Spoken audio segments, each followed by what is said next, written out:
Hello, my name is Simone Padur, and this is for the Love of Learning. I have a fabulous guest, one of my favorite people on the planet, Mr. Dean Larson. So he's going to give us some tips for parents and teachers who are having to homeschool right now and maybe pulling their hair out. So Dean, over to you. Well, hi. Yes, I'm Dean. I've seen you before. That's kind of fun. A little bit of background on me is I was a very bright kid who was an absolute wreck all the way through school. I was showing some of my students recently my seventh grade report card, which had an F and an A on it. Oh, that's funny. And as a result of that, I became pretty interested in working with kids. And so I started out doing, I was a therapist and had my own treatment center for adolescents and adults, drug addicts. And then I went crazy, got out of that and got into education, for Pete's sake. And we had a school in which we took kids that nobody else wanted and did well with them. All of those people in all of those situations taught me a lifetime, over 40,000 hours I've sat across from students.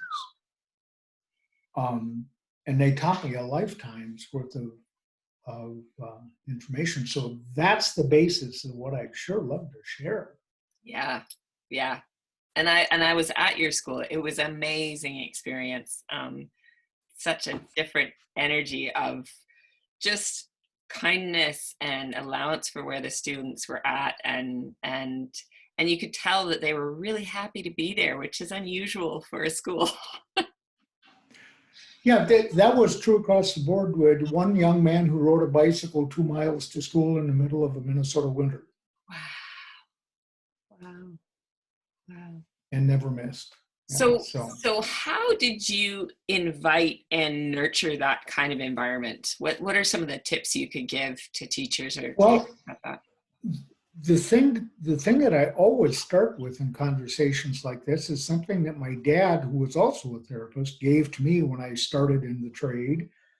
And he walked into my office one day and said, "Dean, a counselor works on himself and his patients get better.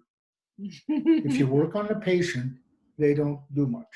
If you work on you, change happens. It's the only way it happens." Mm-hmm. And I said, of course, being young and stupid, yeah, sounds good to me. And I kind of brushed it off. But over the years, I want you to know that is bedrock. And so maybe we can share a little bit about what that actually means. Yeah. If I start running amok, you'll haul me in. But I will. Yeah, that's good. When I've talked to parents who are homeschooling and they come walking in with the kid really doesn't want to be there probably. And in today's world, mom is sitting here wondering if they're going to have a house in another month because they haven't been able to make the house payments.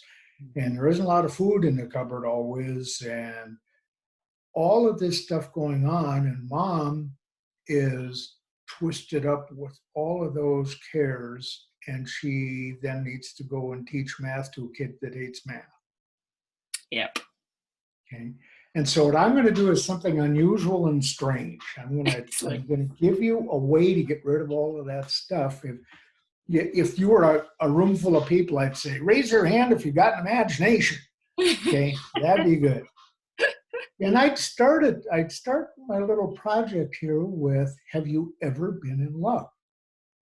I mean, head over heels, drooling in love. I want you to imagine what would happen if you walked into the room and the person that you love accidentally was there before you. And at least in my experience, what happens is my mouth gets dry, every thought in my head leaves. There's nothing in the entire world but the person in front of me. And we are like one being. And that's kind of what in love is. I want more of that. I want a lot of that. Yeah. Okay. So if you could go back and relive that for a moment, and then go teach your kid, you would have gotten rid of all of the things that were causing blockage between you and the child that you're teaching. Wow. Wow. What a great exercise. Okay. So when I get rid of all that stuff, the thing that you were talking about at our school is, and I don't know how we all came to it. Maybe it was my family. They were all brothers and sisters that were working there. But when a kid walks in, all we see is a kid. We don't see a diagnosis. We don't see a jail record. We don't see anything but that kid in this moment. Mm-hmm. And when that happens, the child's behavior instantly changes. And they'll test it a little bit sometimes, and that's fine. But I've changed myself so that I'm unaware of the diagnosis that walked in named Ted. Okay. And because I changed myself, I can do fairly miraculous things with kids. Okay. So the idea is for the person doing the teaching, I've taught classroom, I've taught individually, I've helped homeschoolers, I've done all kinds of bizarre stuff. In every case, before I walked in, I became a safe zone. Yeah. By dumping my garbage. And when I become a safe zone, then we can work together like two teenagers taking apart an engine. I like that analogy. Okay. It's like dancing. I can work with a room full of people, and it's like dancing because the rules have not changed. The rules have left. Right. And all that's left is us. Wow. So if I were going to give advice, it would be go fall in love, at least in your imagination. Carry that image with you as you talk to your child. I don't care what kind of a disaster your life is in, you can fall in love. Okay. And take that absence of insanity away, and you have nothing but positive regard and oneness. All right, Bub, pull out a pencil. Ta-da.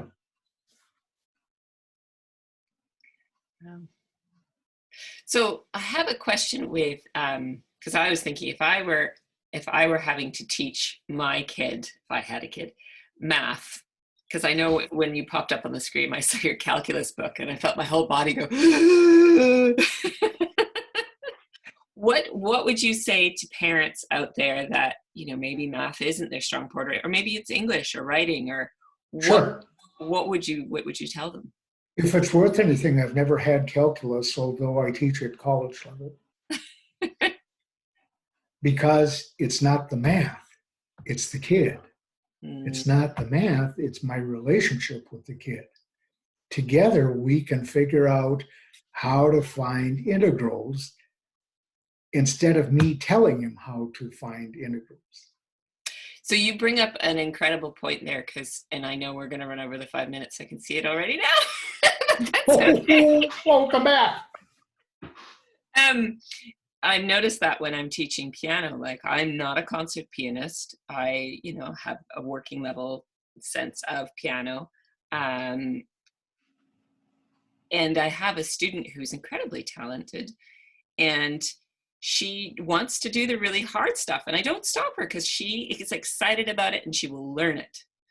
And some of the stuff she pulls out, I'm like, oh my God, how the hell am I going to teach this kid this piece? Because it's hard. Like for me to sight read it would be crazy. And yet we figure it out together. And she doesn't judge me for it because I don't judge her for it. And we just get it done. And I love what you say about that. It's just phenomenal. If you you and I once talked about being a conductor of an orchestra. And as a conductor of an orchestra, I play the musicians who play the instruments. Yeah. As the teacher of piano, I'm giving trombone lessons right now. And as the teacher of a trombone student online, I haven't got trombone. So what I need to do is all the teaching through the student, which is comparable to conducting, which is the same way I do math or uh, working with a kid or an adult who had dyslexia, who is bipolar and has dyslexia. Yeah. And ta-da, all of a sudden he doesn't, Yeah. because he figured out how to fix it. So amazing. Yeah. So, Dean, I'm gonna wrap up there, and if people would, I know you've got a pretty full schedule of students. Do you have any space to take any more before I invite you to tell us? Well, no, I do. Um, I do in fact have some space. I've cut back a little bit, so I actually have some space. Yeah, yeah.